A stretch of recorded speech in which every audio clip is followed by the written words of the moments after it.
I was born in Côte d'Ivoire and raised in Burkina Faso. When I was growing up, life was great.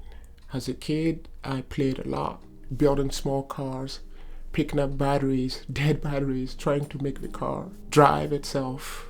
Life was just full of joy. I had a father who supported me. I loved drawing, and that's something that made me happy. I also loved music. I still love it. My father, by the time I was 12, saw that it's something that I'm very interested in, and I remember him telling me, look, if you want, I would send you to Benin. There's a great architecture school there. You can go study. Unfortunately, when I turned 16, 3 days before Christmas, my father crashed and died in a car accident. From there, my life changed for 10 years. I wasn't myself anymore because I wasn't living the life that I wanted. I was being influenced by people who thought they knew better. What I mean by that, in Africa, if you tell somebody you want to study art or you want to learn drawing, go to a school for drawing or go to a school for music, you are not the most intelligent person.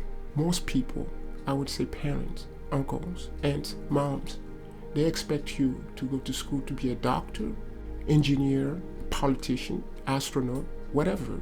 But you dare say, oh, I'm going to school to be a filmmaker? Nah, it's not Africa. I went to college for economics. It was hard because every single day was a struggle. Every single day was, what am I doing? But by the time you get home, you have somebody also in your ear telling you what you should do. I had a band. We were making great music. We had a chance to share stage with big names like Awadi from Senegal. Life was great. Life was great, and also music was making me forget the pain. 2006 was the year that I decided to change everything. I decided, I needed to take control of my own life. I had to do it. And from there, I just applied for a school. And by 2008, I was in the US. I didn't know anybody in Pittsburgh, Pennsylvania when I landed. I was at La Roche College. From there, it was a new life for me. But the funny thing, even when I was there, I still remember my first year learning English to transfer to my major. When I get a phone call from back home and I tell them I was going to study cinema, people will be like, oh, okay. And if you're African, you know what I mean by when you hear somebody's like, oh, they don't care. Oh, why would you even go study that? When I graduated in 2015, 6 months after, I was on a movie set, working on fences, standing next to Denzel Washington. Those are moments that you don't even think about it. This is a present that I received. One night I was laying on my bed. I was like, oh wow, you just finished a project with Denzel Washington. This is crazy. And the story didn't even end there. From there I came to New York. And my second job is a project with 50 Cent.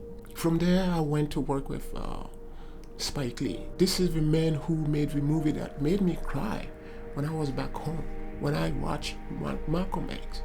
Here I'm standing next to him working. And what I'm trying to say to you is you have to chase your dream.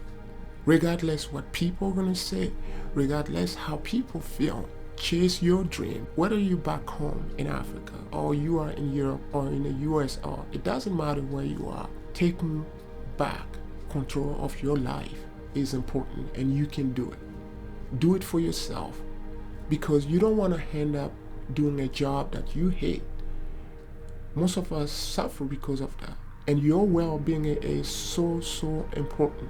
From 2015 to 2020, I cannot tell you how many film sets I've been on and how many people I met that I would say 12 years ago it would just be a dream. But the dream keeps manifesting itself because I believe and I keep following. I don't listen to anyone. I'm happy very, very happy because my well-being is important, and now I can see it. And if I could speak to my 20 years old self, this is what I would say, what I just told you. Chase your dream and be consistent, work hard, and mostly be patient. Be patient and let people talk. Family they're not being bad. They just don't know they're wrong.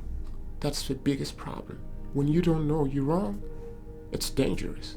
And I'm telling you, take back control of your own life and make 2021 a new beginning for yourself for the rest of your life.